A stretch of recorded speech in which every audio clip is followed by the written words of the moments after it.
Good afternoon. Thank you very much for coming.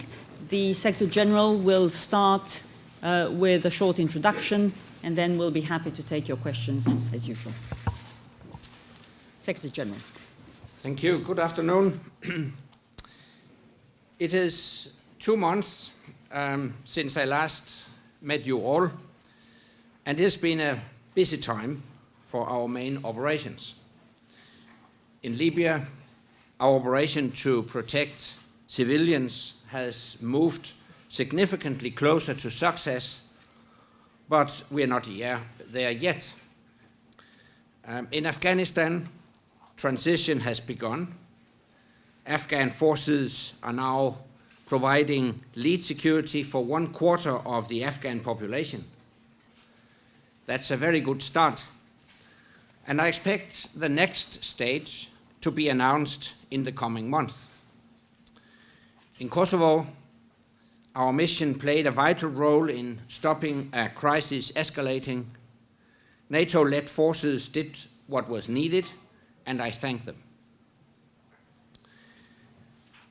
2 months ago, some of you asked me if there was any chance of progress in the Libyan operation in August. And some asked whether NATO had the resources to keep going. Those questions have now been answered. Our operation is not yet over, but the direction is clear. The Libyan people have taken their future in their own hands. They have made history, and so has the international community. This operation has an unprecedented United Nations mandate, the responsibility to protect. That is history. NATO has been implementing the mandate with unprecedented precision. No comparable air operation in history has been so accurate and so careful in avoiding harm to civilians. And our operation has had an unprecedented effect. In 5 months, we have degraded a war machine which was built up over more than 40 years to stop Gaddafi murdering his own people.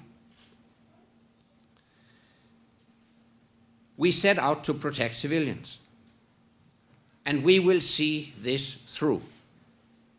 NATO and our partners will be there as long as we are needed, but not 1 minute longer.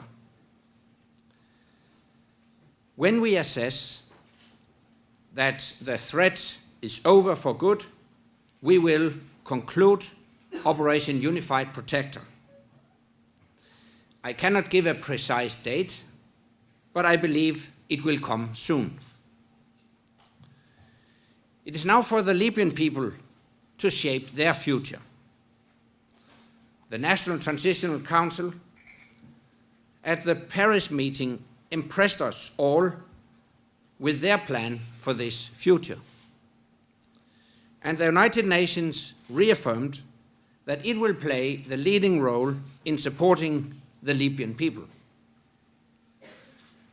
NATO stands ready to help if we are needed and requested to do so. But Operation Unified Protector will end as soon as our mission is completed. And we can already start drawing the first lessons. Most of those lessons are positive. All will play an important role as we start to prepare our summit in Chicago next May. First, the crisis shows NATO's flexibility. Nobody saw it coming, but NATO decided to act within 6 days. We set up the operation and we adjusted it when we needed to. Second, it shows NATO's openness. We were joined by partners, old and new, from the Middle East and Northern Europe, we agreed what needed to be done, we agreed how to do it, and we did it. Because our partners know us, they trust us, and they are ready to work with us. Third, it shows NATO's strength. This was the first alliance operation where European allies and Canada took the lead. And the alliance got the job done.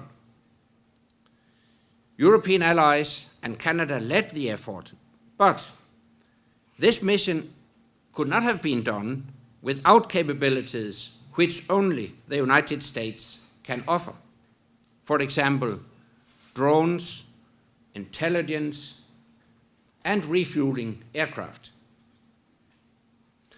And let me put it bluntly, those capabilities are vital for all of us.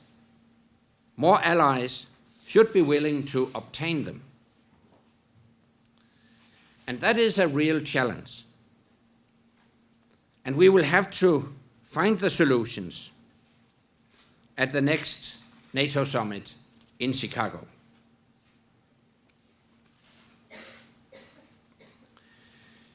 L'an dernier, au sommet de Lisbonne, nous avons adopté un nouveau concept stratégique qui esquisse ce que l'Alliance doit pouvoir faire.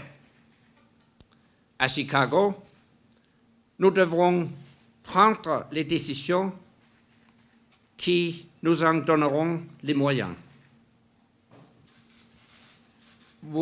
Voici quelques exemples. À Lisbonne, nous sommes convenus que les missiles balistiques constituent une menace. À Chicago, je voudrais que la capacité opérationnelle initiale de la défense antimissile territoriale de l'OTAN soit officialisée. Et j'espère que nous pourrons décider avec la Russie de coopérer sur la défense antimissile pour faire face aux nouvelles menaces et lever les soupçons du passé. À Lisbonne, nous avons approuvé un partenariat durable avec le gouvernement afghan. À Chicago, j'aimerais que nous adoptions un paquet concret de mesures de soutien pour que les capacités de sécurité de l'Afghanistan continuent à se développer. À Lisbonne, nous avons aussi décidé que l'OTAN doit disposer de tout l'éventail des capacités pour assurer la dissuasion et la défense contre les menaces. À Chicago, j'aimerais que nous prenions les décisions que nous permettront de nous doter de ces capacités.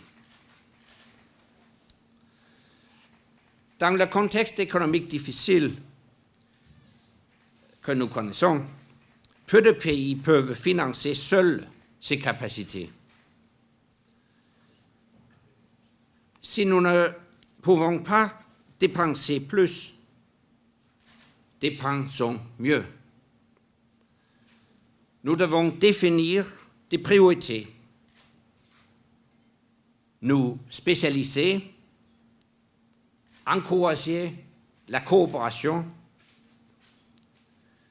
C'est ce que j'appelle la défense intelligente, smart defense. And from now to Chicago, we must identify the areas where smart defense can deliver the capabilities we need. And in Chicago, we must ask NATO heads of state and government for a smart commitment, real and tangible support for more multinational approaches. Because as Libya showed, we can never tell where the next crisis will come from, but we know that it probably will come. And once it does, it may be too late to start shopping. And with that, I'm ready to take your questions.